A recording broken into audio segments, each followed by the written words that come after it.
nama dan alamatnya mungkin domisili di mana? Bismillahirrahmanirrahim. Suaranya terdengar. Terdengar, Kang. Jelas. Assalamualaikum warahmatullahi wabarakatuh. Nama saya Muhammad Sidik Nugraha. Pekerjaan pekerjaan penerjemah dan editor buku freelance. Sekarang tinggal di Padalarang, Kabupaten Bandung Barat. Status belum belum pernah menikah. Oke, baik. Terima kasih, Kang Sidik. Ya, orang pada larang ya. Ah, Iya, oke. semuhun. Asli Bandung.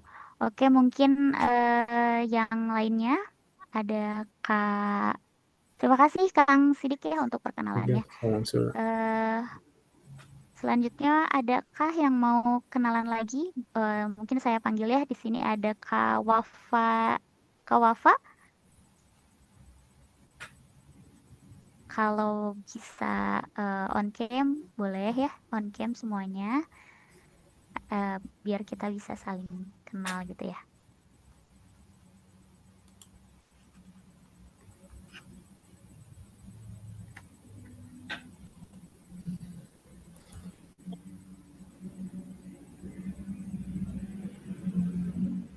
Assalamualaikum.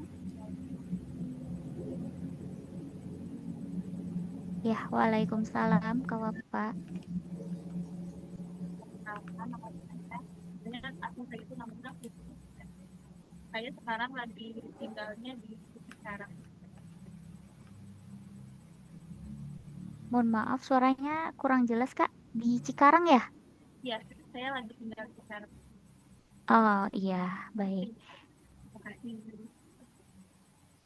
Oke, baik. Terima kasih, Kak Wafa. Boleh dilanjut oleh Kak Elvina. Iya, assalamualaikum semuanya. Nama saya Elvina. Saya asisten dosen. Saya asli Bandung. Kedengeran ya kayak? Halo? Terdengar. Oh, terdengar ya. Terima kasih.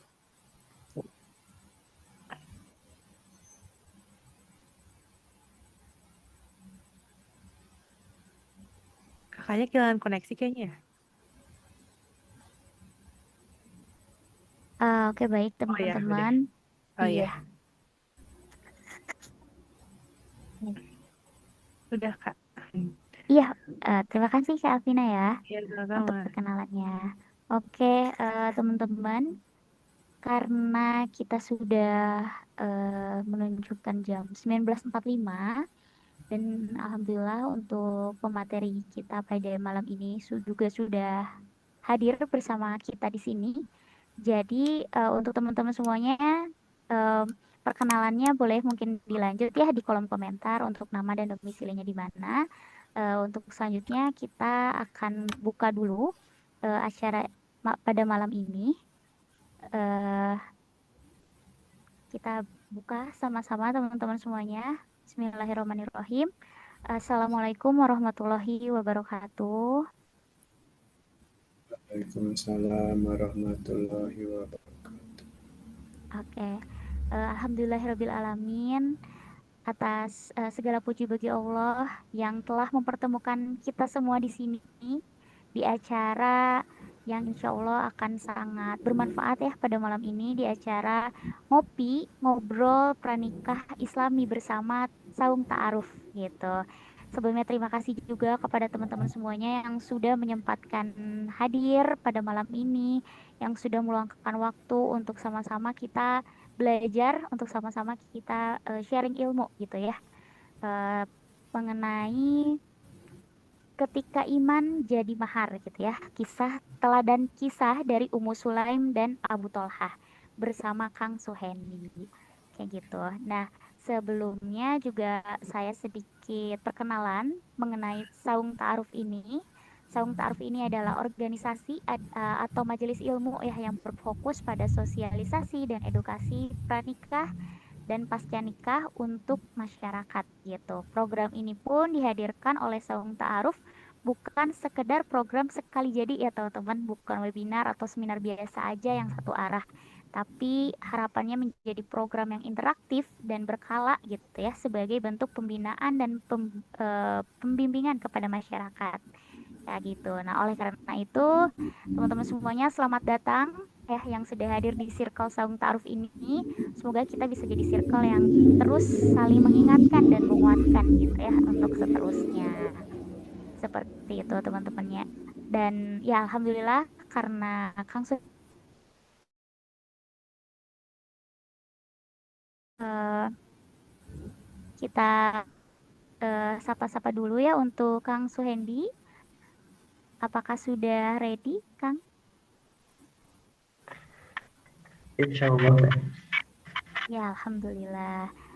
Baik, untuk webinar pada malam ini akan kita mulai. Dan kepada Kang Suhendi untuk waktu dan layar dipersilahkan.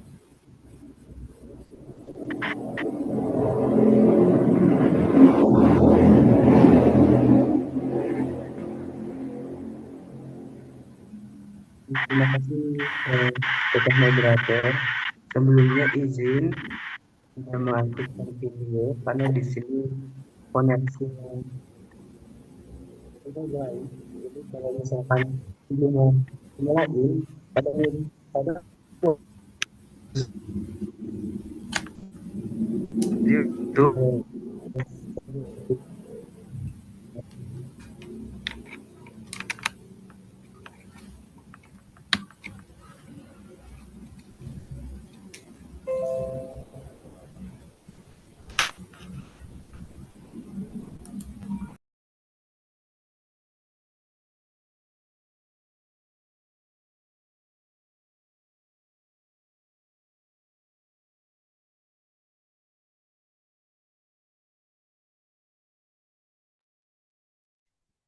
Maaf, Kang Suhendi untuk suaranya terputus ya.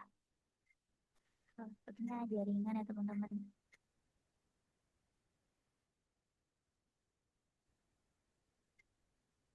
Baik untuk teman-teman ditunggu sebentar ya.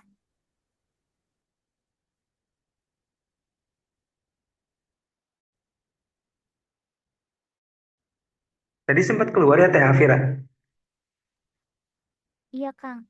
Tadi suaranya sempat hilang, tapi sekarang udah jelas lagi suaranya. Oh ya, bismillah. Baik, kita langsung mulai aja ya. Assalamualaikum warahmatullahi wabarakatuh. Waalaikumsalam. Waalaikumsalam warahmatullahi wabarakatuh.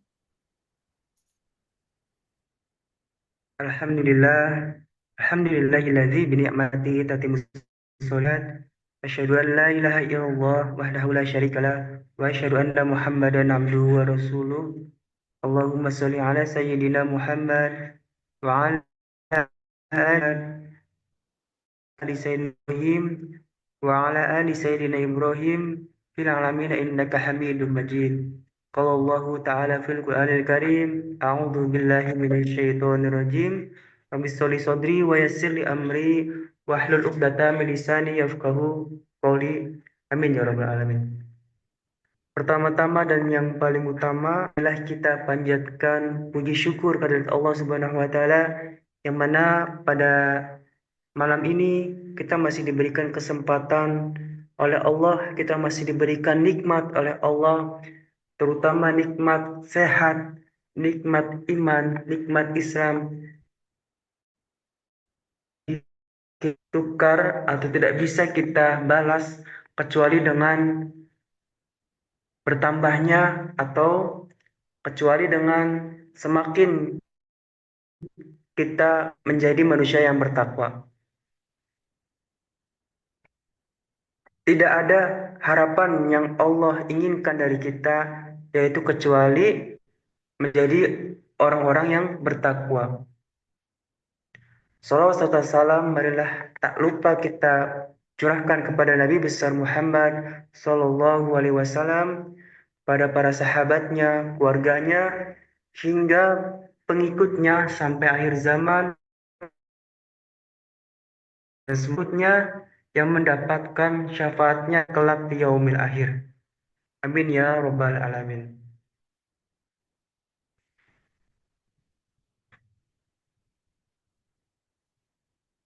Baik, teman-teman yang dirahmati oleh Allah Subhanahu wa taala, pendidikan sakral. Tapi di zaman yang sekarang ini justru pernikahan itu dirusak dengan berita-berita yang ada di teknologi. Teknologi membuat kita mendapatkan atau menerima informasi dari berbagai negara, dan rata-rata yang kita terima terkait pernikahan itu adalah masalah perceraian, masalah kekerasan rumah tangga, dan sehingga yang di pikiran kita itu pernikahan itu sesuatu yang menakutkan. Apalagi untuk tipe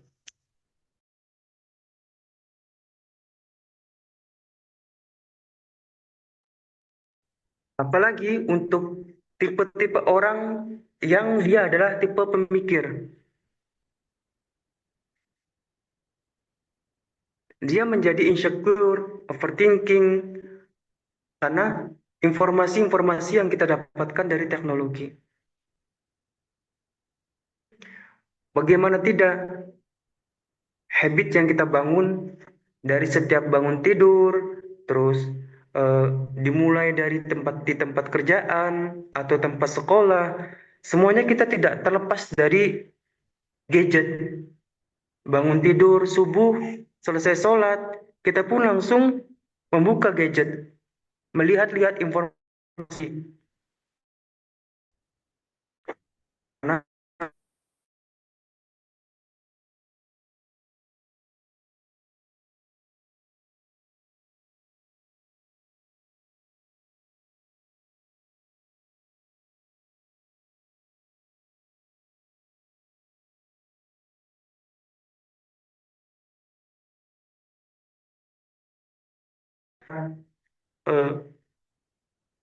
garis bawahi atau perlu kita tekankan, ternyata informasi yang kita dapatkan itu mempengaruhi apa yang kita pikirkan.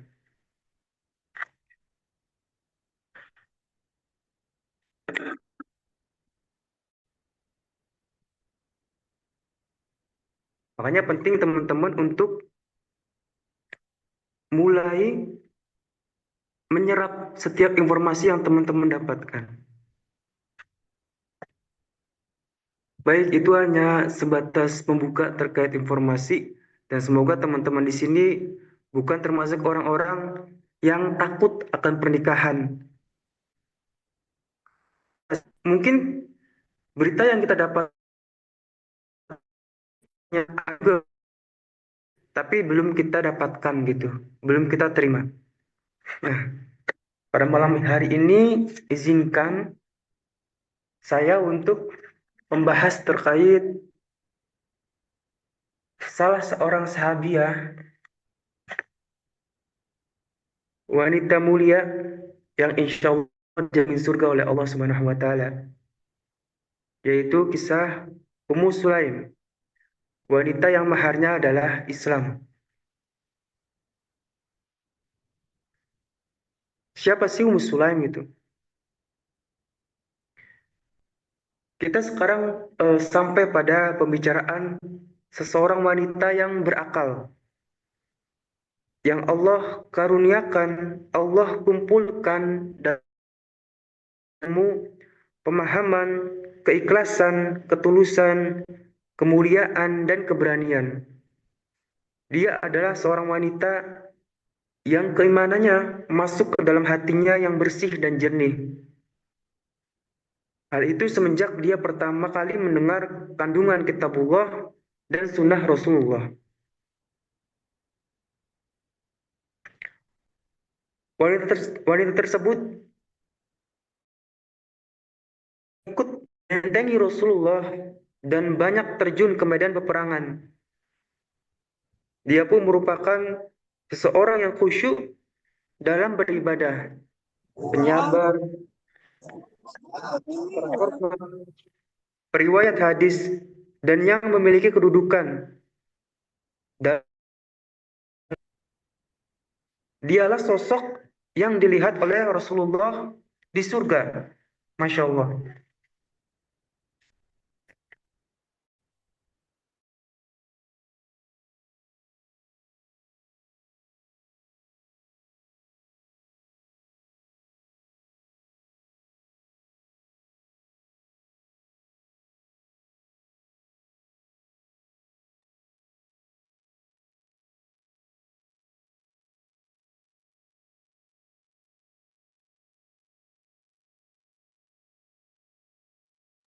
Nah, disinilah mulainya. Mari kita bahas terkait Ummu Sulaim.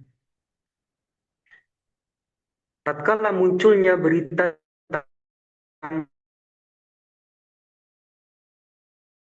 Islam adalah termasuk dari orang yang bersegera untuk masuk ke dalam agama Islam. Maka dengan segera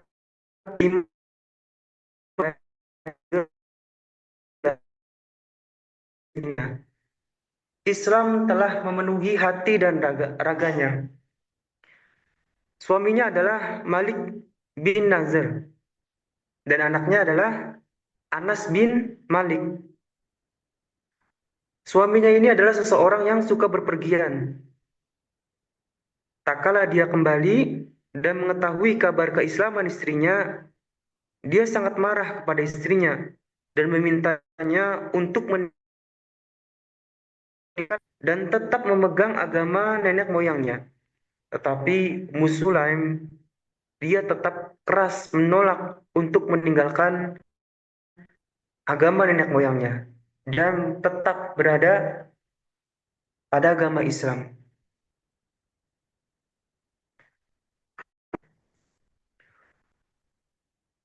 Ummu Sulaim selalu mengajarkan anaknya dengan lembut perkataan Allah Muhammad Rasulullah.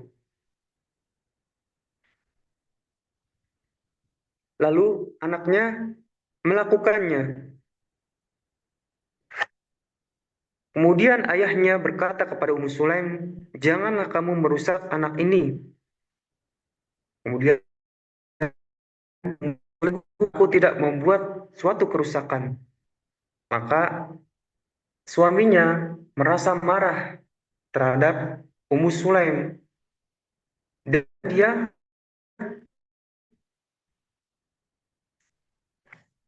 suaminya bertekad untuk menemui Rasulullah, tapi di tengah perjalanan dia terbunuh oleh musuh. Sulaim statusnya menjadi seorang janda. Tatkala Ummu Sulaim mengetahui perihal kabar kematian suaminya, dia mata kata, "Tentu saja aku tidak menyapi anak."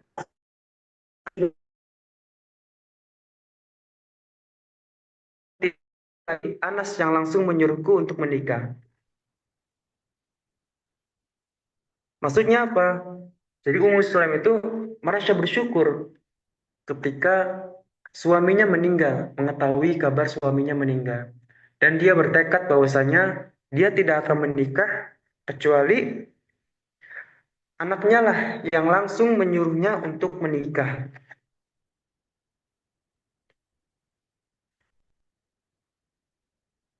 Demikianlah apa yang dihasilkan dari rumah Ummu Sulaim, yaitu anaknya Anas bin Malik yang memenuhi semesta dengan semerbak hadis-hadis Nabi. Anas termasuk salah satu orang yang meriwayatkan banyak hadis. Semua itu menjadi timbangan kebaikan bagi Anas dan juga timbangan kebaikan bagi ibunya yang mendidiknya dengan keimanan dan ketauhidan semenjak kecilnya. Walaupun Anas tumbuh dalam kondisi yatim, tetapi ibunya sebagai sosok perempuan yang memiliki kecerdasan akal tidak pernah membuat anaknya seakan-akan berada dalam kondisi yatim. Ummu Sulaim selalu menyuruhnya untuk melafalkan syahadat dan selalu mengajarinya. Bahkan dia menanamkan ke dalam hatinya rasa cinta kepada Allah dan kecintaan kepada Rasulnya dari semenjak Anas belum menemui beliau, yaitu menemui Rasulullah. Lalu jadilah Anas seorang anak yang kuat, yang sangat kuat perhatiannya terhadap Nabi Muhammad.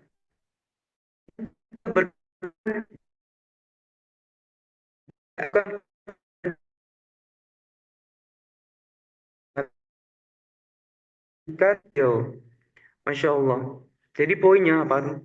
Poinnya Ummu Sulaim ketika menganut atau memeluk ajaran Islam, dia selalu mengajarkan anak-anaknya itu kata-kata syahadat, mengajarkan tauhid, bahkan mengajarkan untuk selalu mencintai Allah dan Rasul.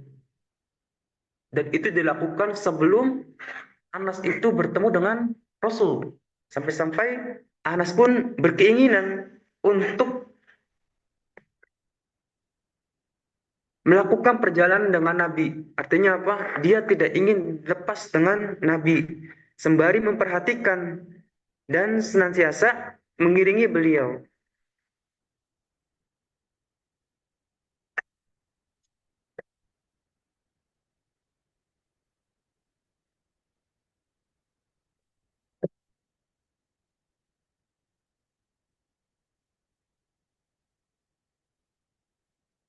Kemudian kisah Rasulullah hijrah ke kota Madinah. Ummu Sulaim dan Anas adalah orang Ansor atau orang penduduk warga Madinah. Ketika Nabi dan para sahabat hijrah ke kota Madinah, Ummu Sulaim dan Anas mendatangi Nabi seraya berkata, "Wahai Rasulullah, ini adalah Unais atau anak kecil ya. Unais dia masih kecil atau Anas. Anakku datang kepadamu untuk dijadikan khidmatmu. Maka mintalah kepada Allah kebaikan untuknya." Masya Allah. Ini adalah salah satu keilmuan beliau, kepintaran beliau. Di saat orang lain ingin mengetahui bagaimana perilaku Nabi Muhammad, tidak bisa mengetahui perilaku, maka Ummu Sulaim menawarkan kepada Nabi, yaitu anaknya, untuk dijadikan pembantu atau khidmat atau anak angkatnya. Maka dari situlah Ummu Sulaim dapat mengetahui perilaku atau tindakan-tindakan yang tidak ditampakkan Nabi di luar. Dalam hal ini adalah perilaku Nabi yang ada di dalam rumah.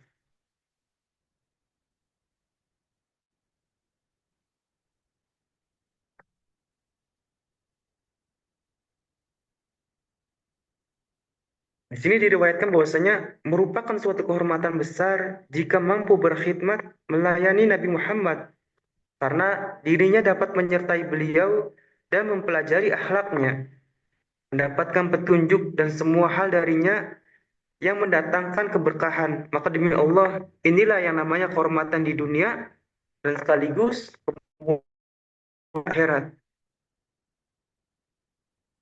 Secara langsung, Anas memperhatikan semua akhlak Nabi yang luhur, yang banyak berkahnya dan banyak lagi. Tatkala dia pulang, dia selalu menceritakan hal ini kepada ibunya, yaitu Ummu Sulaim. Pada saat itu, Anas sudah diizinkan tinggal di dalam Nabi. Tapi Terkadang Anas juga pulang ke rumah untuk menceritakan akhlak Nabi kepada ibunya. Bahkan sampai diriwayatkan dari Anas, dia berkata, demi Allah, sungguh aku telah melayani selama 9 tahun lamanya, dan tidaklah aku pernah mendapati beliau mengomentari apa yang sedang aku kerjakan. Kenapa kamu melakukan hal ini dan itu? Atau berharap pekerjaan yang aku tinggalkan, mengapa tidak kamu kerja? Itu adalah salah satu akhlak dari Rasulullah.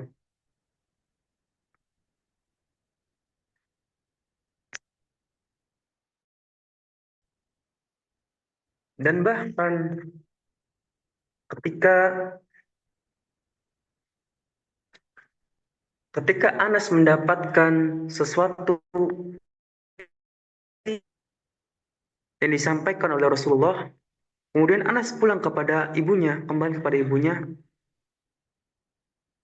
Anas berkata kepada ibunya bahwa saya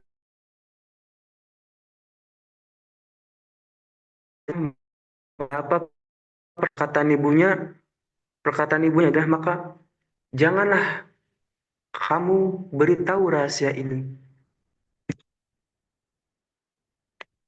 Itu saking Ummu Sulaim pun menjaga rahasia.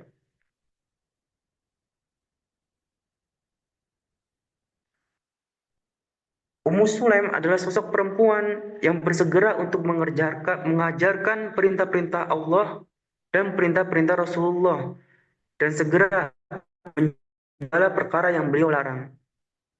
Semua yang disampaikan oleh Nabi melalui yang didapatkan oleh Anas segera langsung dikerjakan oleh Ummu Sulaim dan menjauhi segala perkara yang Nabi larang.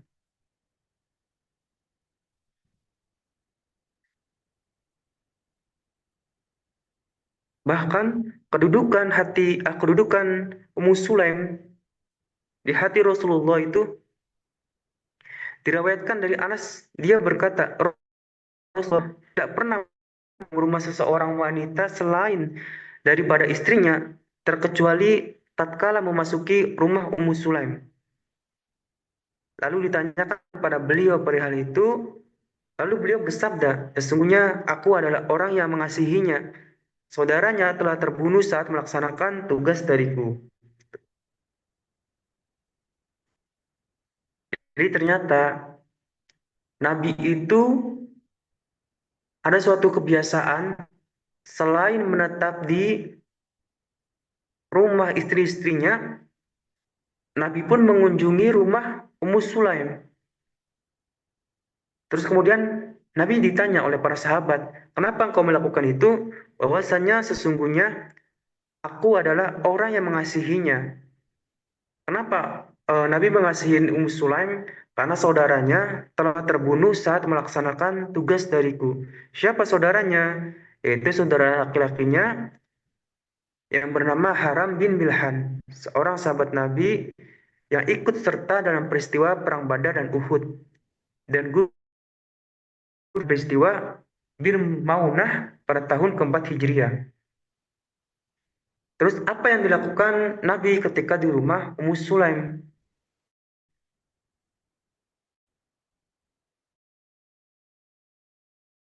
Ikut sholat, terus kemudian beliau makan, beliau juga mengajarkan Ummu Sulaim. Itu adalah keistimewaan Ummu Sulaim di hati Nabi, selain daripada istri-istrinya. Oke, mukanya.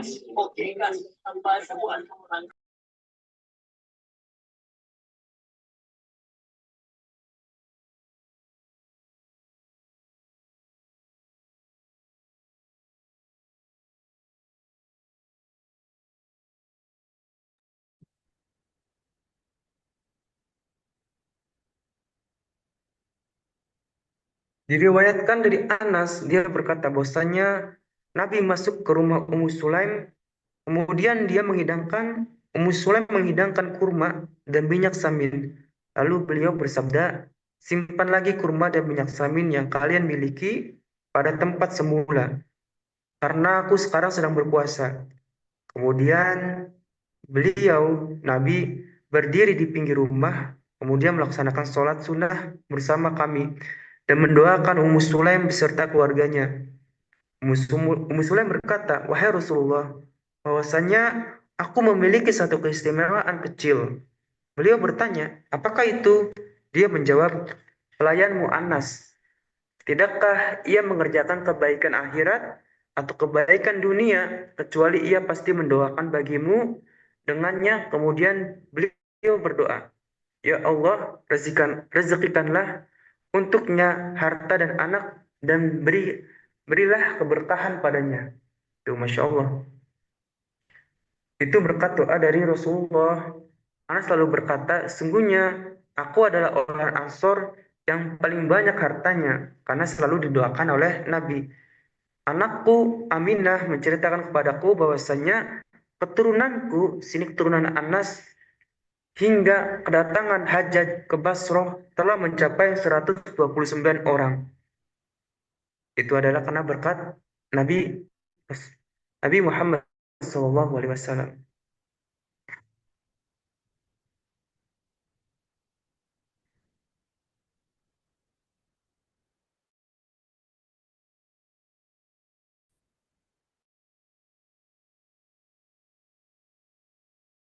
Pada hari ini, ya,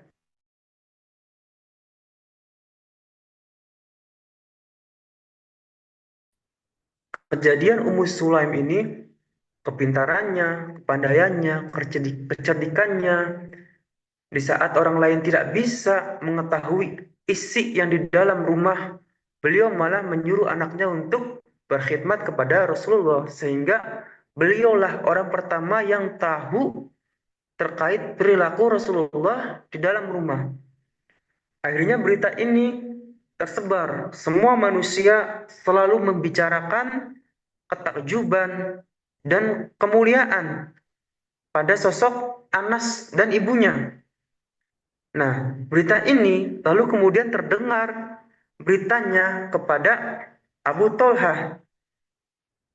Abu Tolhah mendengar cerita ini sehingga dia sangat menendam rasa cinta dan takjub. Lalu dia berkeinginan untuk menjadikan Ummu Sulaim sebagai istrinya dan menyediakan untuknya mahar yang begitu berlimpah. Akan tetapi tiba-tiba dia menjadi kaku dan kebingungan lantaran penolakan yang dilakukan oleh Ummu Sulaim. Dengan penuh kebanggaan dan harga diri, Ummu Sulaim berkata bahwasanya sesungguhnya tidak ada kepentingan bagiku untuk menikah dengan seseorang yang masih musyrik. Pada saat itu Abu Tolha adalah masih belum memeluk Islam, masih dalam musyrik. Ketahuilah olehmu wahai Abu Tolha, sesungguhnya sesembahan-sesembahanmu itu adalah pahatan seorang budak keluarga fulan, dan sekiranya kalian ingin menyulutnya api kepada berhala-berhala itu, maka sudah pasti akan terbakar. Akhirnya Abu Tolha pun merasa kehampaan hati yang tiada tara karena ditolak cintanya oleh Ummu Sulaim. Tapi tidak sampai di situ, karena rasa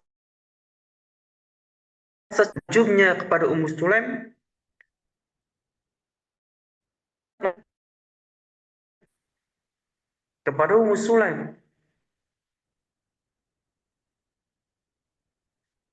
untuk melamar kembali dan lebih mewah, dengan harapan membuat Ummu Sulaim melunak hatinya dan dapat menerimanya. Akan tetapi, ya inilah Ummu Sulaim ya, seorang perempuan yang aktif berdakwah dan memiliki kecerdasan akal. Sebenarnya, sebagai seorang perempuan, apalagi dia adalah seorang janda, dia melihat dunia melambang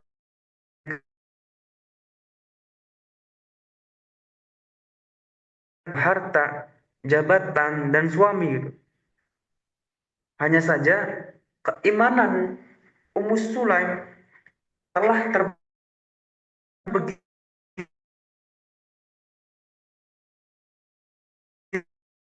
duniawi. Kemudian Ummu Sulaim dia berkata kepada Abu Talha dengan santun, apa yang mendorongmu melakukan hal itu, wahai Abu Talha? Engkau adalah orang kafir, sedangkan aku seorang yang beragama Islam. Jadi pernikahan ini tidak ada manfaatnya bagiku. Kemudian Abu Talha berkata kepada Ummu Sulaim, lalu apa yang kamu inginkan? Dia bertanya kembali kepada Abu Talha, menurutmu apa yang aku inginkan? Abu Talha pun menebak, apakah kamu menginginkan emas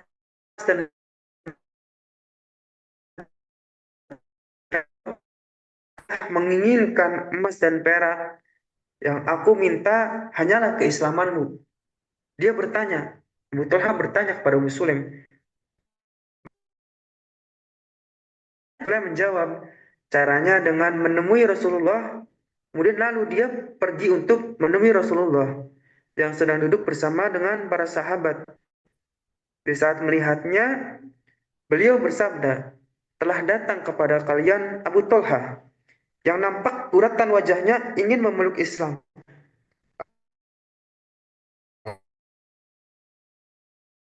Bagaimana yang dikatakan oleh Ummu Sulaim.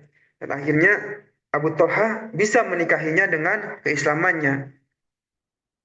Pada riwayat yang lain, Ummu Sulaim bertanya, apa yang mendorongmu melakukan hal ini, wahai Abu Talha? Sedangkan kamu ini adalah orang kafir, dan aku seorang tidak halal bagiku menikah denganmu. Tetapi jika kamu mau masuk Islam, maka itulah maharku, dan aku tidak akan meminta mahar yang lain. Maharmu adalah keislamanmu.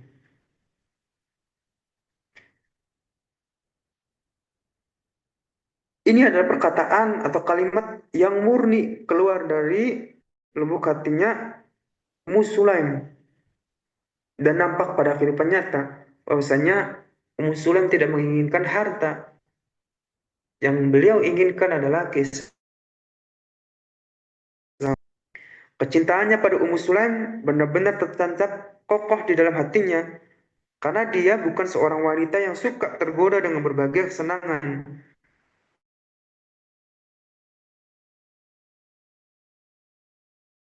Apalagi yang lebih baik dibandingkan menjadi suaminya darinya dan menjadikan ibu bagi anak-anaknya. Ketika kita mendapati seorang wanita yang dia sudah tidak tergoda lagi dengan dunia, dia punya seorang yang sosok yang sempurna, yang berakal. Lalu, apakah ada yang lebih baik selain menjadi, apakah tidak ada sesuatu yang lebih beruntung daripada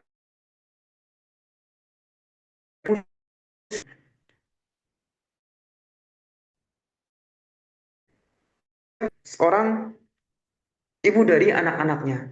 Makanya ini obsesi dari Abu Talha sampai segitunya gitu. Karena mengetahui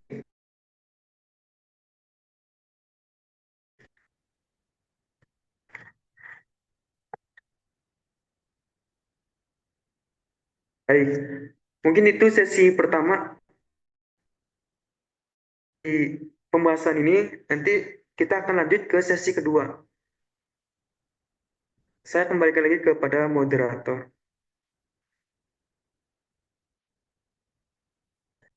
Iya, alhamdulillah, terima kasih Kang Suhendi untuk pemaparan materinya ya, untuk ceritanya yang Masya Allah gitu ya. Ini semoga bisa kita ambil hikmahnya gitu ya, dan kita bisa apa namanya, amalkan juga gitu ya di depan kita. Nah, untuk teman-teman semuanya di sesi pertama ini kita mulai ke tanya jawab ya Kang Hendi ya.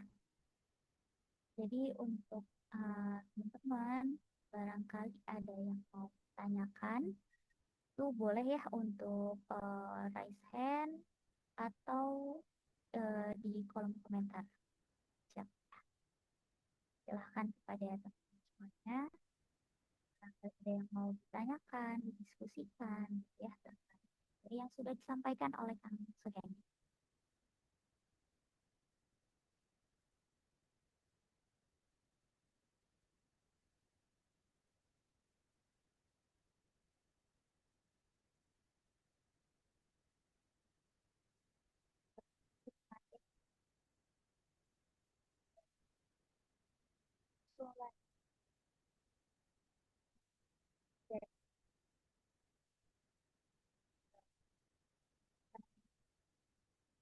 Materi yang disampaikan oleh Kang Suhendi gitu ya sangat menginspirasi kita semua karena keimanan lebih utama dari apapun gitu.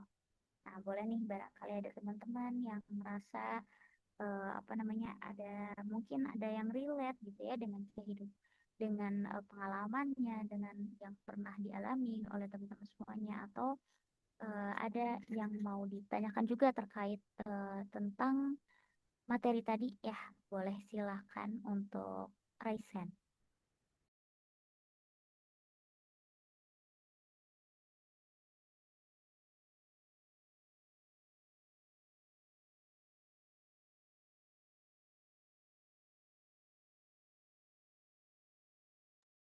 Oke, baik.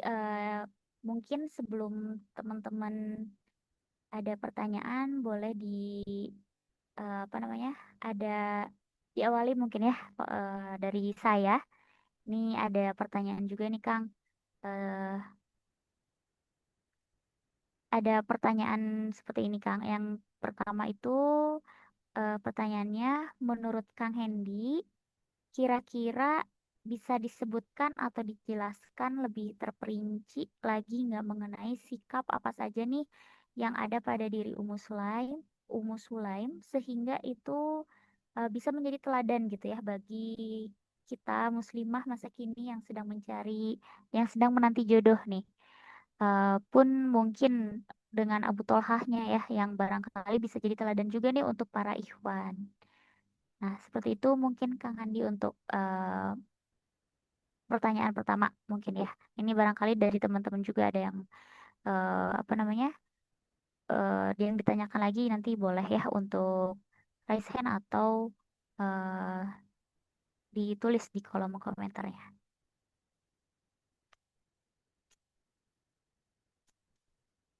Baik, Teh Alfira.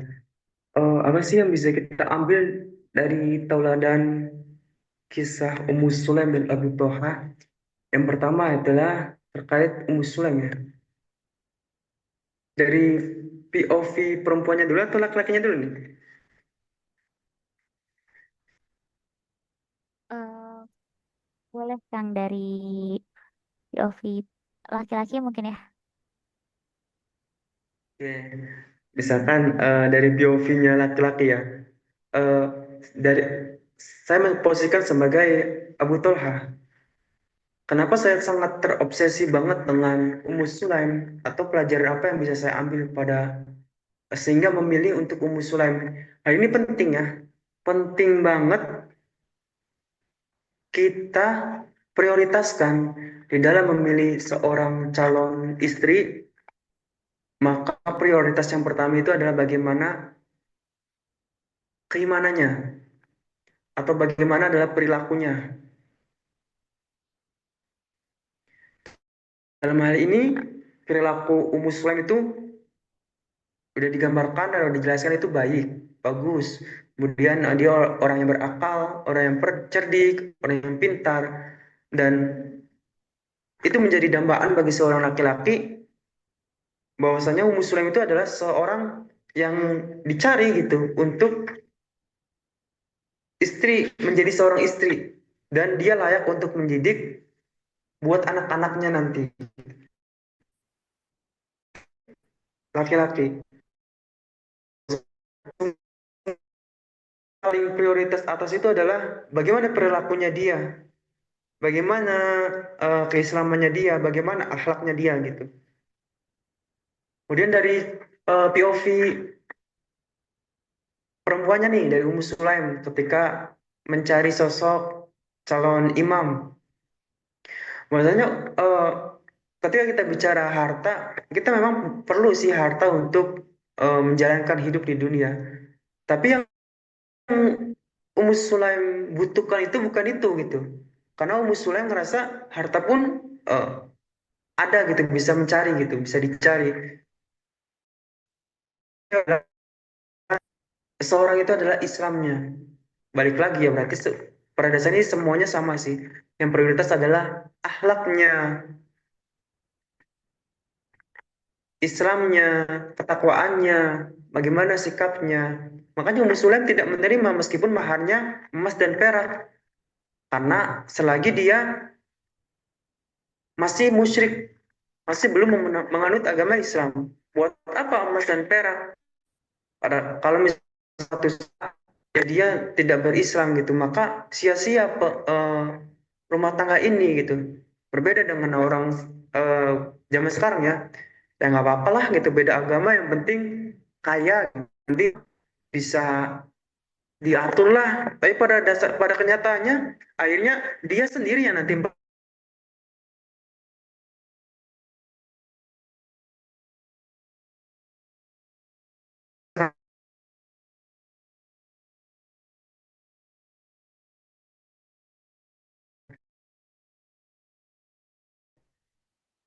apa gitu. Seperti itu mungkin sedikit ya.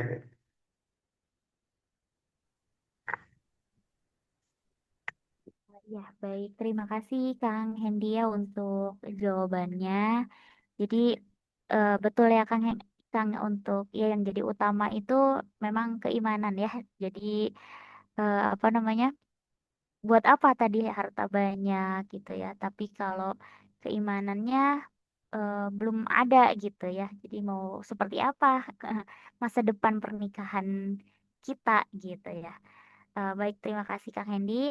Ini ada satu lagi Kang, pertanyaan dari Teh Erna Ratnasari ya. Saya izin bacakan. Assalamualaikum Kang, izin tanya. Setahu Akang mahar itu boleh apa saja sih? Selain yang biasa digunakan di masa sekarang dan selain yang sudah disampaikan. Seperti itu Kang Hendy.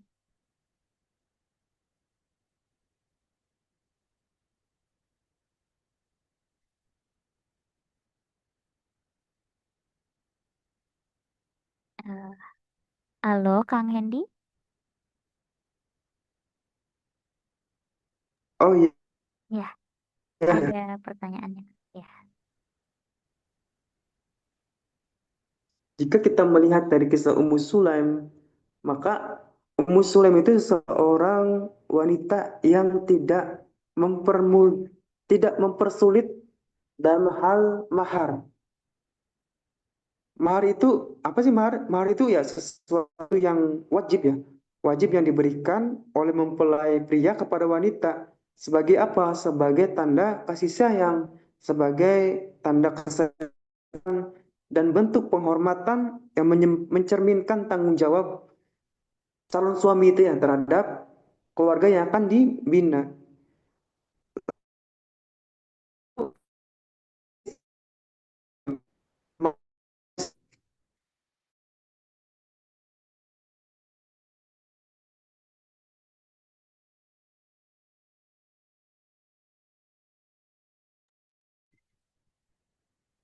Ya halo, Kang Hendy punten suaranya terputus Kang? Suaranya nggak ada?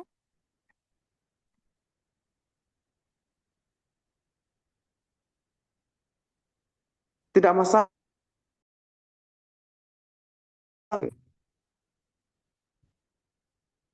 Intinya apa sih inti dari mahar itu? Kita tidak boleh mempersulit calon mempelai gitu.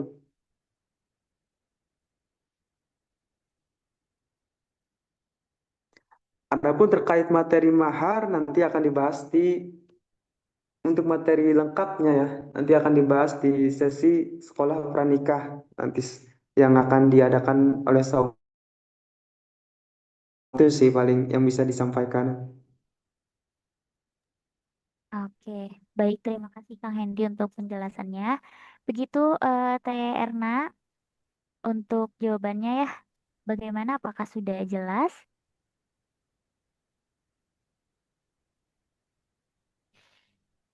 Baik, iya. Baik Kang Hendy, untuk Q&A sesi satu eh, kita tampung berapa pertanyaan dulu Kang? Ini barangkali teman-teman ada yang mau bertanya lagi boleh ya sebelum kita lanjut ke sesi 2.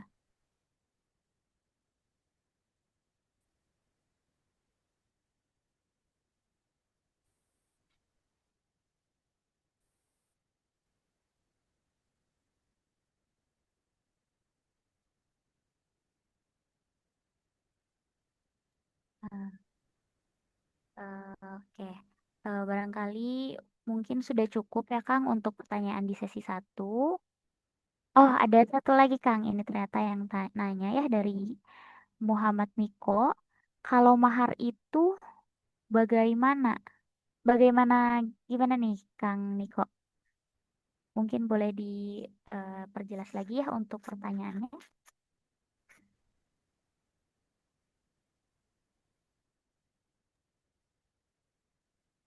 Nonton terlempar, monggo dilanjut lagi.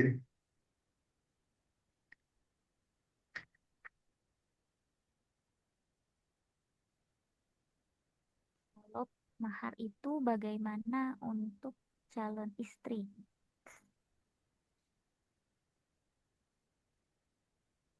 Nah, sekarang status mahar. Kedudukan mahar bagi status dari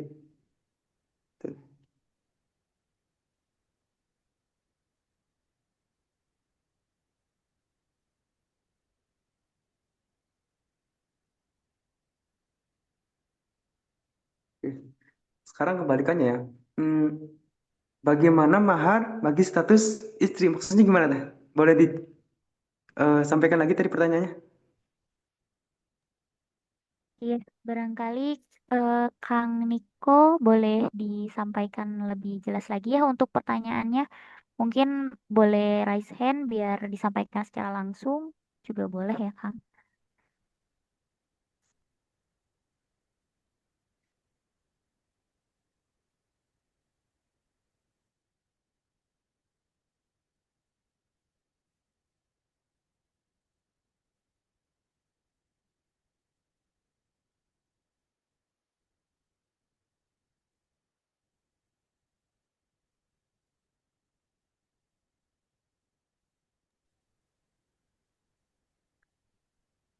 Eh, Baik untuk Kang Niko mungkin nanti eh, boleh diperjelas lagi mungkin ya untuk pertanyaannya. Mungkin untuk sekarang bisa dilanjut dulu ya untuk penyampaian materi sesi 2-nya mungkin Kang Swendi. Oke, baik. Ya, Kita berlanjut ceritanya ketika Abu Tolha sudah menjadi suami dari Ummu Sulaim ya. Jadi mereka sudah resmi menikah. Kemudian apa yang menyebabkan pastinya ketika pernikahan amalan apa sih yang dilakukan oleh Abu Tolha dan Ummu Sulaim terkhusus sehingga beliau ini Ummu Sulaim ini sudah dijamin masuk surga. Bahkan ketika peristiwa Isra Mi'raj, ketika Nabi ditampakkan terkait surga, beliau diperlihatkan satu yaitu bunyi sandalnya Bilal dan satu lagi itu adalah sosok perempuan dan perempuan itu adalah Ummu Sulaim. Ya, ternyata udah sebelum sebelum meninggal ternyata Ummu Sulaim udah dijamin masuk surga gitu oleh Allah Subhanahu wa taala. Apa sih amalan-amalan apa sih yang mereka lakukan sehingga Allah itu ridho? sehingga Allah itu memasukkan Ummu Sulaim masuk ke dalam surganya gitu. Yang pertama itu adalah mengutamakan orang lain walaupun dia dalam kesusahan. Mengutamakan orang lain lebih membutuhkan meskipun kondisi dia lebih susah gitu. Nah ini Masya Allah ya. Eh, Suami istri saling bekerja sama mengutamakan kepentingan orang lain. Dari Abu Hurairah radhiyallahu anhu, dia berkata, seseorang datang kepada Rasulullah, "Hai Rasulullah, aku telah tertimpa kesusahan." Tetapi tidak mendapati sesuatu pun pada mereka, baik itu makanan atau harta. Dia tertimpa kesusahan gitu. Kemudian Rasulullah bersabda, adakah yang mau menjamukannya untuk malam ini gitu? Adakah yang mau melayani dia, menampung dia, atau kita memberi makan dia malam ini gitu? Kemudian Rasul berdoa, ya semoga siapa yang memberinya dia, maka Allah merahmatinya gitu. Kemudian seseorang dari kalangan Ansor berdiri dan berkata gitu, aku wahai Rasulullah gitu. Dia mengajukan diri bahwasanya dia sanggup untuk melayani seorang yang tertimpa kesusahan ini. Dia pun pergi menemui keluarganya dan berkata kepada istrinya, wahai istriku, ini ada tamu Rasulullah. Janganlah engkau menyembunyikan sesuatu terhadapnya. Artinya, apa nih yang ada di dalam, ada tamu Rasulullah, tolong hidangkan semua gitu yang terbaik gitu. Lalu istrinya berkata gitu, demi Allah gitu, aku tidak memiliki makanan apapun yang bisa disajikan kecuali hanya makanan untuk anakku gitu. Jadi ternyata yang di dapurnya itu,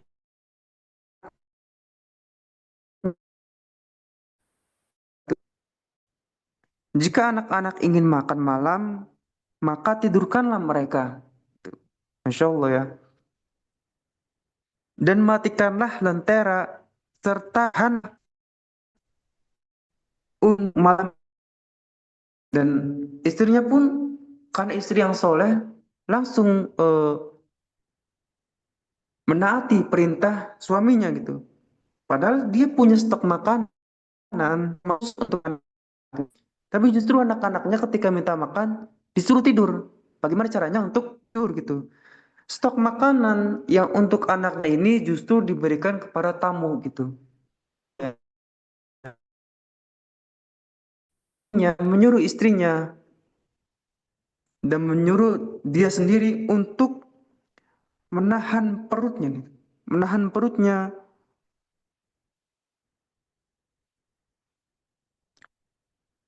untuk menahan perutnya sampai malam ini saja gitu.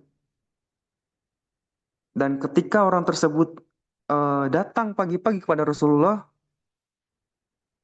tamu ini menceritakan kepada Rasulullah apa yang telah disajikan atau apa yang telah diperbuat oleh Abu Talhah dan Ummu Sulaim gitu. Maka Allah pun ridho gitu. Allah ridho dan takjub kepada Ummu Sulaim dan Abu Talhah. Sampai-sampai ini adalah turun surat Al-Hasyr ayat 9 itu, asbabul nuzulnya itu karena Ummu Sulaim dan Abu Talhah. Allah berfirman dalam Quran Al-Hasyr ayat 9, dan mereka mengutamakan orang-orang muhajirin atas diri mereka sendiri sekalipun mereka Allah. Ini adalah sesuatu yang indah dibangun atas pernikahan, rumah tangga yang dibangun atas keimanan, mementingkan saudaranya yang lebih memerlukan dibandingkan dirinya sendiri. Terus kemudian apa lagi nih? Amalan-amalan apa yang dilakukan oleh mereka berdua gitu sampai tuh Allah ridho gitu. Yaitu pemilik rumah yang penuh berkah.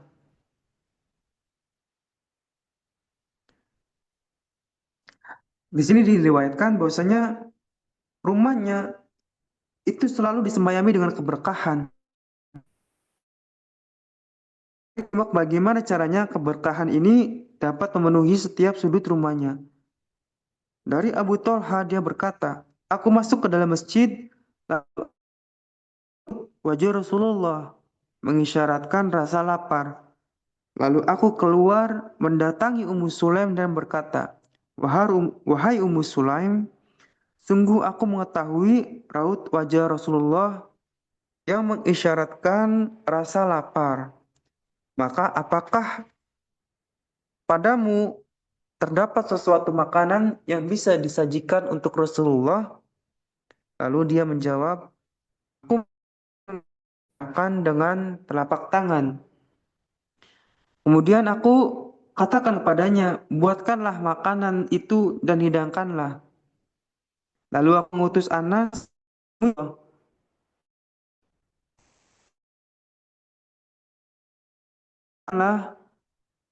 pada dan ajaklah kemari.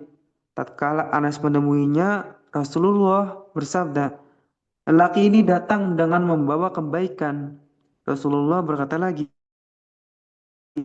wahai anakku, Abu Thalha melanjutkan. Lalu Rasulullah berkata kepada para sahabatnya, ayo kita berangkat bismillah. Tuh, Masya Allah, ternyata di rumahnya selain eh, menerima tamu dari kaum muhajirin, ternyata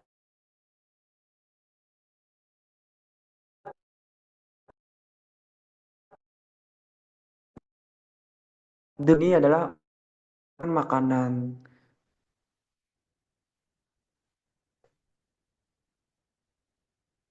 Terus apa lagi? Perbuatan-perbuatan mereka yang Allah ridhoi dan Allah cintai gitu.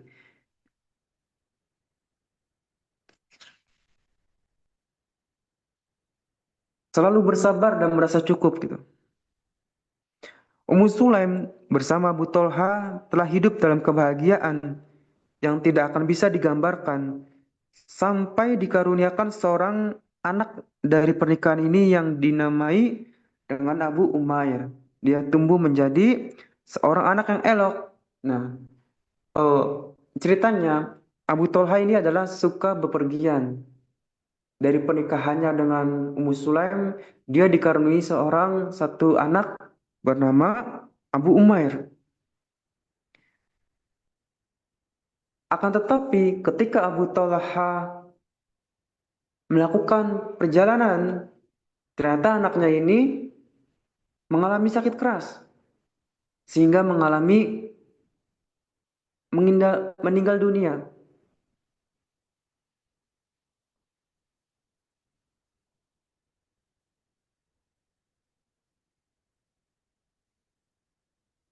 Kemudian katakan Ummu Sulaim riwayatkan dari anak kata meninggalnya anak Ummu Sulaim dari pernikahan dengan Abu Thalha, Ummu Sulaim berkata kepada keluarganya, janganlah kalian menceritakan kepada Abu Thalha berkenaan dengan anaknya sampai aku sendiri yang langsung menceritakannya.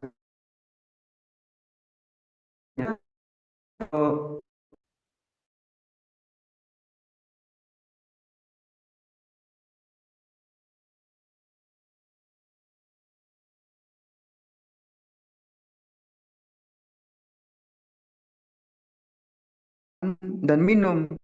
Lanjutnya, kemudian Sulaim melakukan kegiatan yang biasa dia lakukan dengan Abu Thalha sebagai suami istri dengan sebaik-baiknya pelayanan.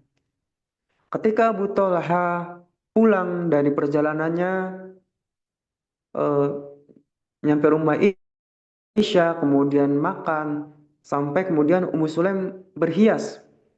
Ummu Sulaim belum menceritakan terkait kejadian apa yang menimpa pada anaknya. Ummu Sulaim ketika oh ya ada yang terlewat ya. Ketika Ummu Sulaim anaknya ini meninggal, dia dengan sabar, dia tidak menangis meskipun sedih ya.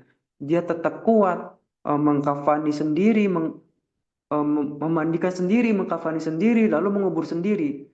Kemudian suaminya datang pada hari itu juga, pada malam hari, dan dia tidak langsung menceritakan, dia tidak memberikan raut wajah kesedihan, dia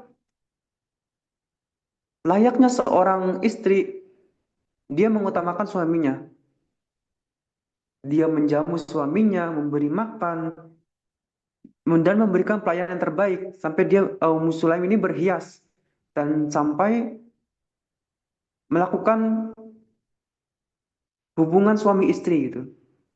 Sampai tatkala Ummu Sulaim yakin bahwasanya Abu Thalha ini eh, puas dengan pelayanannya, dia merasa tenang, barulah Ummu Sulaim ini berkata kepada Abu Thalha, "Wahai Abu Thalha, apa pendapatmu tentang suatu kaum yang menitipkan suatu titipan pada suatu keluarga? Lalu mereka meminta kembali titipan mereka itu. Apakah keluarga tersebut akan menolak permintaan mereka itu?" Kemudian Ummu Sulaim melanjutkan, "Wahai Abu,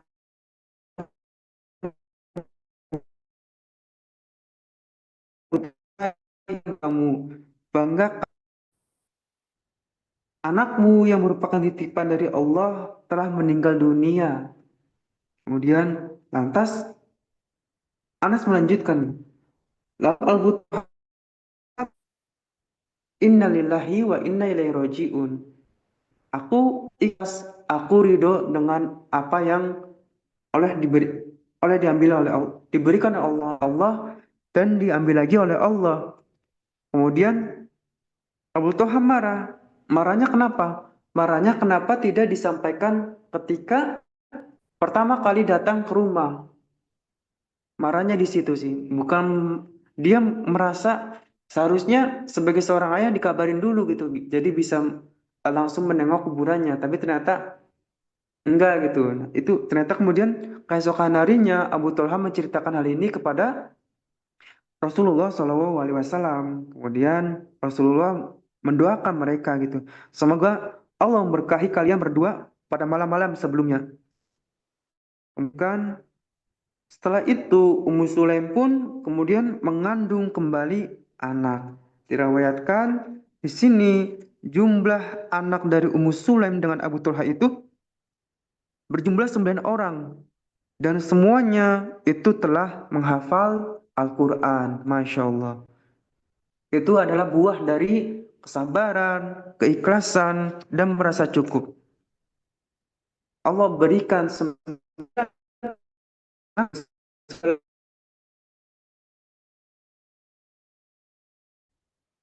Kemudian apalagi aksi-aksi yang mereka perbuat nih, si para pasangan suami istri ini, sehingga Allah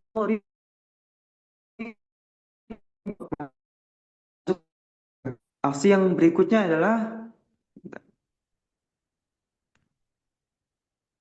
bukan aksi, lebih ke kontribusi gitu. Kontribusi beri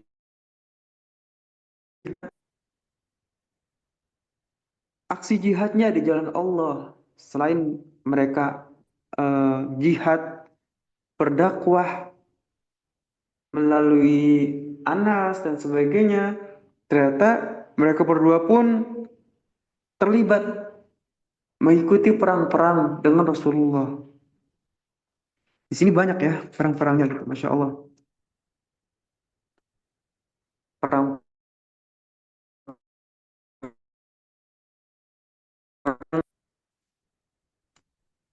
Abu Talha. Ya. Ketika melahirkan anak pertama yang dinamai Abdullah oleh Rasulullah, ini pun kondisinya adalah ketika sedang bersafar, sedang melakukan perjalanan dengan Rasulullah.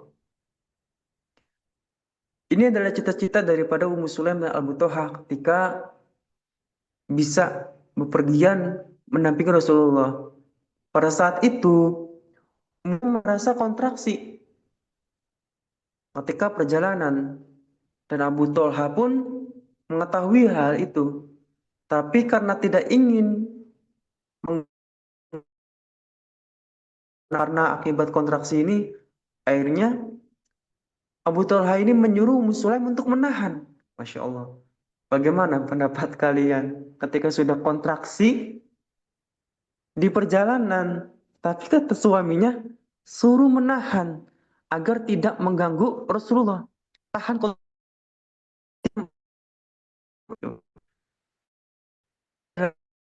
yang penurut gitu ya, maka dia mengikuti perintah suaminya. Farin selesai dan Ummu Sulaim kemudian malamnya melahirkan anak yang pertama. Dan ketika melahirkan pun dia tidak mau memberikan ASI, tidak Pak. Dia memberikan pengertian kepada anaknya yang bayi ini untuk jangan makan dulu sampai nanti pagi hari Rasulullah langsung gitu diberikan kurma langsung oleh Rasulullah. Jadi dia pengen makanan yang masuk ke dalam mulutnya pertama kali itu adalah Rasulullah, Masya Allah. Saking itu mencintai banget Rasulullah. Nah, makanya di sini karena aksinya ini dan banyak kontribusinya di medan peperangan. Tapi kita sampai di penghujung materi. Insya Allah nanti kalau misalkan ada kesempatan lagi kita bahas. Di sini ada berita gembira nih. Dan berita gembira untuk Ummu Sulaim dengan surga gitu. Wahai wanita yang penak pun tidak siap ketika sampai padanya kabar gembira berupa surga langsung dari bibir Rasulullah yang jujur lagi terpercaya akan sesuatu hal dengan hawa nafsunya. Beliau benar-benar melihatnya masuk surga pada hari peristiwa Isra Mi'raj. Bahwasanya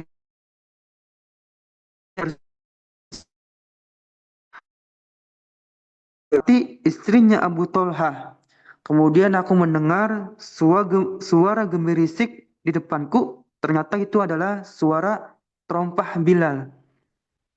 Kemudian diriwayatkan dari Abu Anas, Nabi Shallallahu Alaihi Wasallam pernah bersabda, aku masuk ke dalam surga, lalu aku mendengar suara orang yang berkelana. Lalu aku bertanya, siapakah ini? Penduduk surga menjawab, ini adalah Al-Gumaisa binti Milhan, ibu dari Anas bin Malik. Ada yang bilang Ummu Sulaim ini namanya Al-Gumaisa.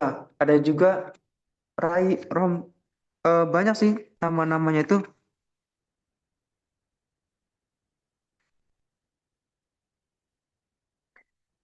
Nah, paling itu sedikit yang bisa disampaikan.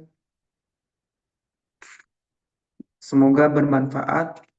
Dikembalikan kepada moderator. Ada yang bilang Al-Gumaisa, ada yang bilang Ar-Rumaisa, ada yang bilang Ramilah. Banyak sekali riwayat yang mengatakan, tapi yang pasti beliau adalah Ummu Sulaim gitu. Barakallah. Itu terakhir mungkin materinya. Dikembalikan kepada moderator. Iya.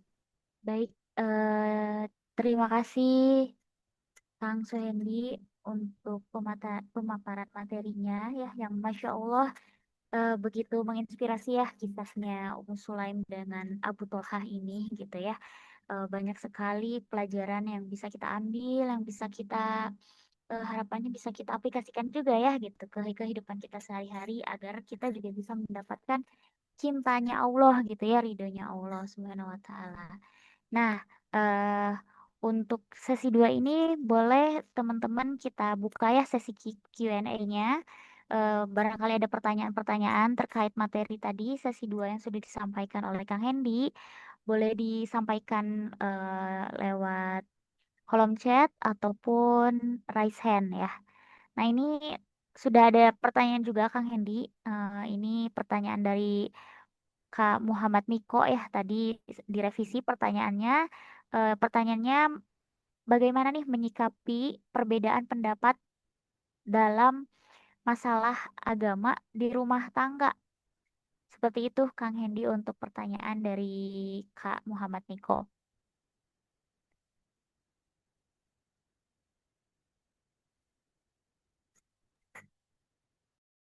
Ada contohnya nggak? Boleh mengisahkan contohnya. Karena ketika kita berbicara terkait perbedaan masalah agama dalam hal apa dulu nih? Karena kita kalau pertanyaan seperti ini masih sangat luas banget gitu. Jadi kita belum bisa menjawab gitu. Contoh gitu misalkan apa gitu. Itu Kak Niko ya barangkali ada contoh spesifik mungkin ya masalah apa nih gitu ya yang di apa namanya yang terjadi di rumah tangganya gitu biar mungkin nanti Kang Hendi bisa menyampaikannya lebih objektif gitu ya Kang ya gitu. Boleh sambil menunggu pertanyaan dari Kak Niko gitu ya. Teman-teman juga barangkali ada yang mau ditanyakan lagi. Silahkan ya.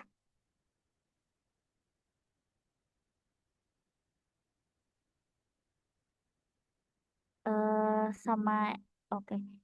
Ini Kang ada contoh ya, misalkan saya rumah tangga sama orang non-muslim gitu, Kang Handi.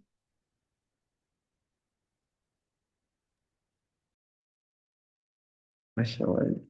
Yang pasti pertama tuh eh, Islam melarang ya kalau kita dari cerita Muslim pun tidak menerima pinangan dari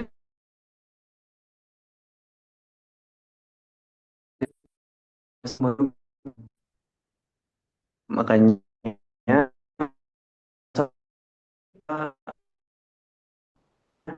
menerima pinangan dia meskipun berbeda agama. Dan yang namanya berbeda agama, ya itu pasti akan selalu ada gitu. Rumah tangga, jangankan berbeda agama, yang kita yang agamanya sama aja, agama sama-sama Islam, perbedaan itu pasti ada yang non-Islam gitu.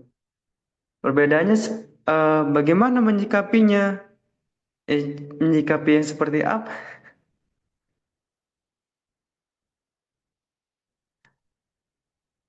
Menyikapinya adalah ya apakah kita akan bertahan atau kita memilih tidak bertahan sih. Mendasari kita untuk mengambil jalan ini gitu.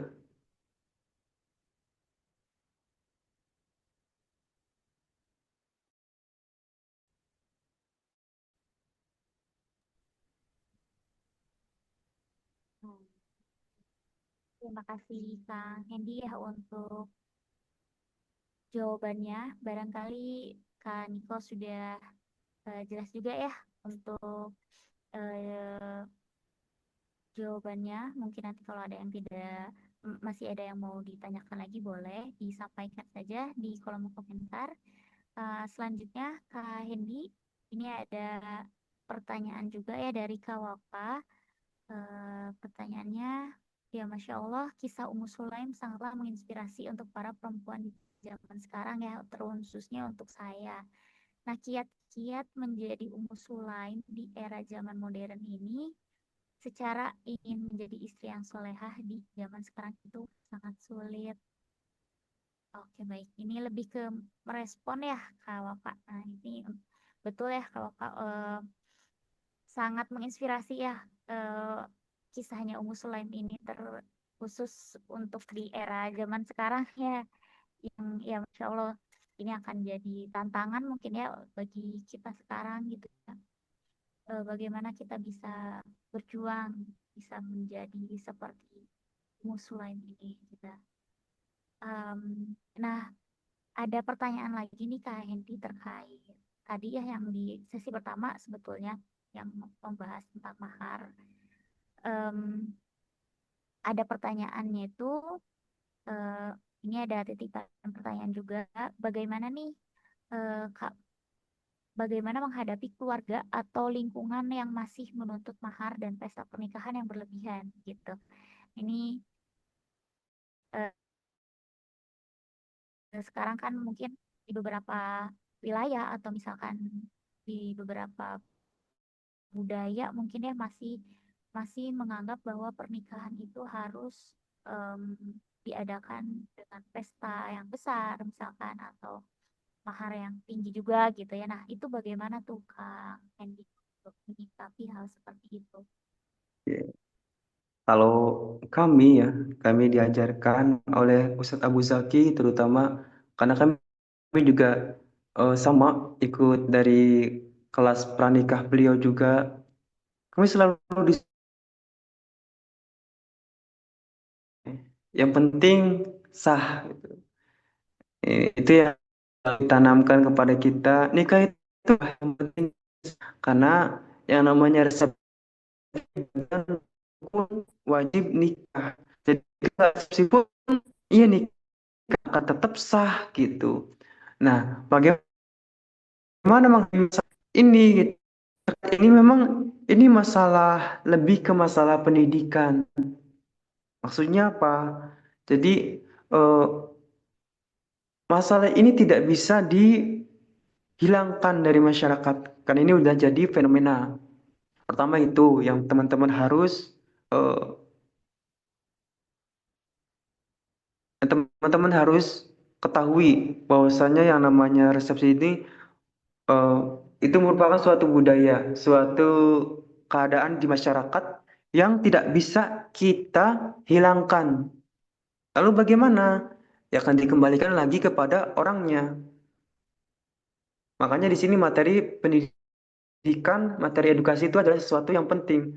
Makanya ketika kita di dalam mediasi atau dalam proses ta'aruf itu kita harus yakin, kita harus bilang juga kepada eh, pasangan kita kira-kira butuh nggak sih kita walimah yang mewah dan sebagainya. Terus kemudian eh, tanyakan kembali kalau misalkan ternyata kita nikahnya secara sederhana apakah memungkinkan di keluarga di keluarga itu kita apakah bisa menerima atau enggak. Terus kita juga harus punya alasan kenapa kita memilih seperti itu. Nah, makanya di sini adalah poinnya adalah pendidikan, adalah poinnya adalah informasi. Jadi makanya penting nih teman-teman yang mau menikah ketika nanti proses nih pada udah mulai ta'aruf nih, udah mulai ta'aruf ketika dihadapkan kepada keluarganya, ini perlu nih ditanyakan gitu. Kira-kira apakah memang perlu kita melakukan resepsi yang besar-besaran? Apakah hanya sederhana saja gitu, yang penting sah gitu. Terus kemudian ternyata dari keluarganya, oh ternyata nggak bisa, ternyata misalkan kayak gini dia di di adat masyarakatnya seperti ini. Terus kita juga harus punya jawaban juga, misalkan, oh ternyata kenapa kita memilihnya biasa-biasa aja, ternyata seperti ini gitu yang eh, dalam istilah itu sah katanya bukan mewah seperti itu sih.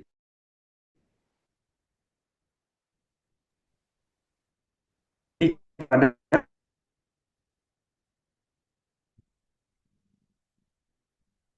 mending dipakai buat dibandingkan dengan biaya resepsi. Nah, kecuali memang kitanya terlahir dari orang kaya, kitanya memang mampu, tidak diwajibkan. Seperti itu paling. Teh Alfira. Iya, baik. Terima kasih Kang Swendi. Berarti memang itu kuncinya tadi ya di informasi dan komunikasi di awal mungkin ya Kang ya dengan pasangan gitu terkait kondisi masing-masing ya Kang ya. Kalau memang tadi memungkinkan untuk walimahan seperti itu ya mungkin dipersilahkan gitu ya. Tapi intinya ya itu tidak wajib ya, tidak jadi kewajiban ya Kak Hendy, apa disesuaikan dengan kemampuan kita gitu ya. Yang penting tadi nilainya itu adalah ya titik beratnya itu yang penting kita sahnya itu ya Kang Hendy ya. Oke. Ya betul. Terus ini dari yang di kolom chat ya, kan ada Wafaiha. Ini sebenarnya ada pertanyaannya sih. Kiat-kiat menjadi Ummu Sulaim di era zaman modern ini, Hmm, secara ingin ya. menjadi istri yang soleha di zaman. Ah, Oh iya, iya baik. paling kalau misalkan eh, teman-teman yang harus teman-teman ini ya, teman-teman apa namanya, ya, teman-teman ketahui ketika kita berbicara kiat-kiat, gitu. Jadi jangan sampai, jadi teman-teman biar konsep dasarnya itu tahu dulu. Ketika kita berbicara kiat-kiat, kiat-kiat yang teman-teman tanyakan kepada,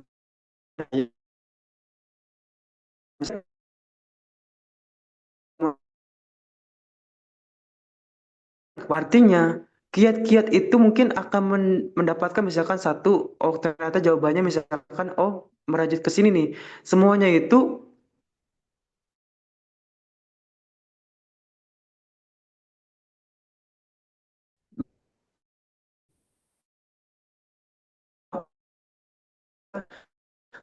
dikembalikan lagi dengan kondisi kemampuan teman-teman. Teman-teman yang lebih paham kondisi teman-teman itu seperti apa. Oke, kalau saya berbicara terkait kiat-kiat menjadi Ummu Sulaim di zaman modern seperti ini, ketika kita menarik garis alur cerita dari Ummu Sulaim dan Abu Tolha, kenapa Ummu Sulaim ini begitu menjadi terkenal perbincangan sampai Abu Tolha pun ingin meminang. Ummu Sulaim adalah sosok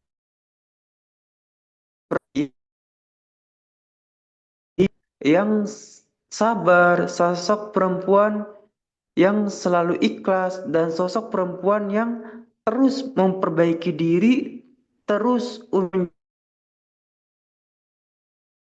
apa? Poinnya adalah menjadi seseorang yang terus menjadi pembelajar. Ketika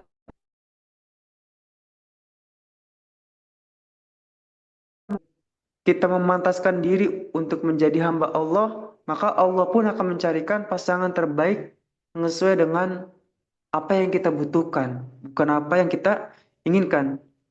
Makanya kiat-kiat pertama itu, yang pertama, untuk menjadi seseorang, pertama kita harus meningkatkan kesolehan kita, memperbaiki diri, mengilmui diri. Bagaimana cara kita untuk menjadi soleh? Dengan mengilmui diri. Penting banget teman-teman mengilmui diri. Yang kedua itu, jangan terlalu banyak membuka sosial media. Karena sosial media itu banyak, semuanya buruk gitu. Banyak sekali informasi baik yang disampaikan. Tapi ternyata jujur nggak teman-teman? Ternyata sosial media itu kita lebih membuka hal-hal yang sia-sia dibandingkan hal yang bermanfaat. Artinya apa? Mulai sekarang kita membatasi kegiatan kita di Instagram dan sebagainya. Yang Allah butuhkan itu kita terus memperbaiki diri kok. Allah tuh butuh kita untuk terus menjadi seseorang yang solehah, soleh gitu. Menjadi seorang hamba yang bertakwa. Allah tuh nggak butuh kita update status kita dan sebagainya. Angin media sosial perbanyak untuk menuntut ilmu.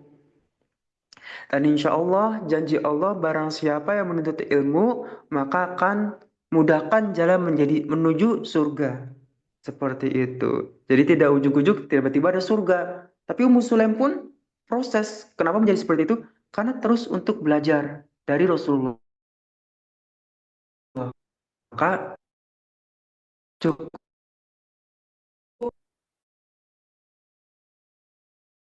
untuk menjadi hambanya Allah gitu.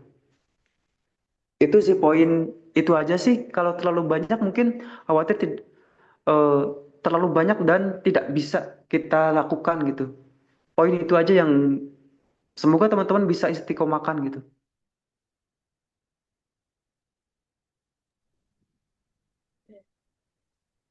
Baik, terima kasih Kang Suhendi untuk jawabannya dan untuk tadi apa namanya em, insight-insight yang telah diberikan gitu ya dari sejarah atau dari kisah Ummu Sulaim dan Abu Thalhah ini gitu ya. Yang Masya Allah betul tadi apa kata Kak Wafa gitu ya bahwa di zaman sekarang ingin menjadi seorang Ummu Sulaim itu ya sangat-sangat sulit gitu ya. Tapi tadi betul kata Kang Hendi kita sebagai apa namanya kita harus menjadi terus-terusan mengilmui diri tadi ya eh, kata Kang Hendy kita harus ilmui diri terus menerus gitu ya kita harus selalu menjadi versi terbaik dari diri kita gitu ya terus kita juga harus mengurangi lah untuk kegiatan yang kurang bermanfaat mungkin seperti scroll sosmed yang tidak bermanfaat ya gitu karena betul juga di era saat ini tuh banyak akhirnya yang menjadikan standar sosmed gitu ya di kehidupan rumah tangganya atau kehidupan duniawinya gitu ya padahal yaitu yang namanya sosial media kan ilusi gitu ya jadi em, ya ada baiknya mungkin kita sama-sama di sini belajar sambil menanti gitu ya menanti takdir terbaik dari Allah gitu ya kita terus-terusan mengilmui diri kita terus-terusan apa namanya belajar untuk selalu menjadi pribadi yang lebih baik baik lagi gitu ya. Nah, dari kisah Ummu Sulaim dan Abu Thalhah ini pun semoga kita bisa mengambil hikmah-hikmahnya gitu ya dan bisa kita aplikasikan gitu ya. Kita bisa kita aplikasikan ke kehidupan kita sehari-hari. Nah, alhamdulillah teman-teman semuanya kita sudah sampai di penghujung acara. Jazakumullah khair juga kepada Kang Hendy atas ilmu yang disampaikan gitu ya, yang sangat bermanfaat ini. Juga kepada teman-teman semuanya yang sudah meluangkan waktu untuk hadir di acara webinar Saung Ta'aruf ini. Semoga apa yang kita dapatkan pada malam ini bisa menjadi bekal gitu ya, menuju pernikahan yang Allah ridhoi gitu ya. Semoga kita bisa menjadi Ummu Sulaim dan Abu Thalhah di kemudian hari gitu ya yang bisa Allah ridhoi dan selalu Allah berkahi gitu kehidupannya gitu. Nah, sebelum kita akhiri juga untuk webinar ini izin menyampaikan terkait acara Sekolah Pranikah Saung Ta'aruf ya yang insya Allah nanti akan diadakan di tanggal 6 sampai 28 September 2025 ini yang pelaksanaannya itu sekitar setiap hari Sabtu dan Minggu pukul 19.30 dan em, teman-teman semua di sini akan banyak mendapatkan benefit yang sangat banyak gitu ya. Kita nanti ada konsultasi private tentang pernikahan gitu ya. Terus juga ada ebook ya, ebook 30 hari menjemput jodoh, ebook bertemu karena Allah. Jadi kita bisa mendapatkan komunitas juga ya, komunitas singgelilah yang produktif gitu ya. Karena tadi apa kata Kang Hendy juga kita di masa penantian ini kita harus terus-terusan mengilmui diri gitu ya. Jadi kita harus isi masa penantian ini tuh dengan hal-hal yang bermanfaat yang bisa menjadikan diri kita itu bisa lebih baik lagi gitu ya.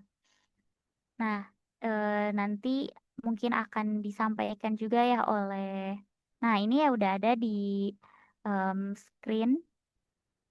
Nah ini sekolah pranikah, ini udah di page ke-5 ya teman-teman gitu.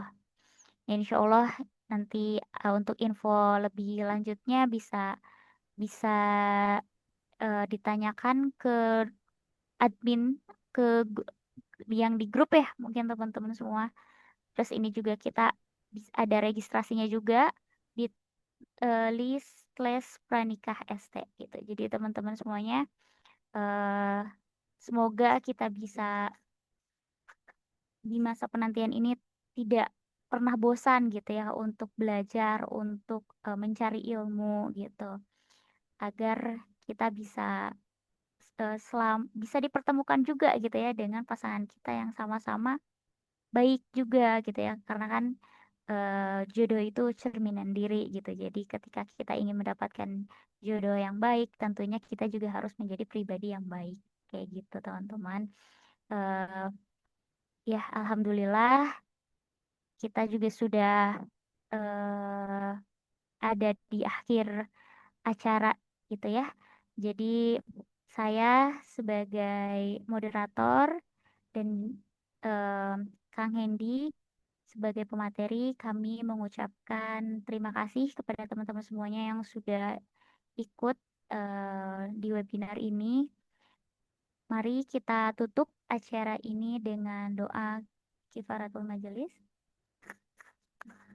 Subhanallah wa bihamdika asyhadu an la ilaha illa anta astaghfiruka wa atubu ilaik.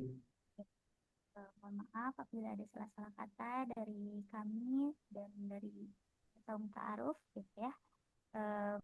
Kami tutup. Wassalamualaikum warahmatullahi wabarakatuh. Waalaikumsalam warahmatullahi wabarakatuh. Assalamualaikum warahmatullahi wabarakatuh.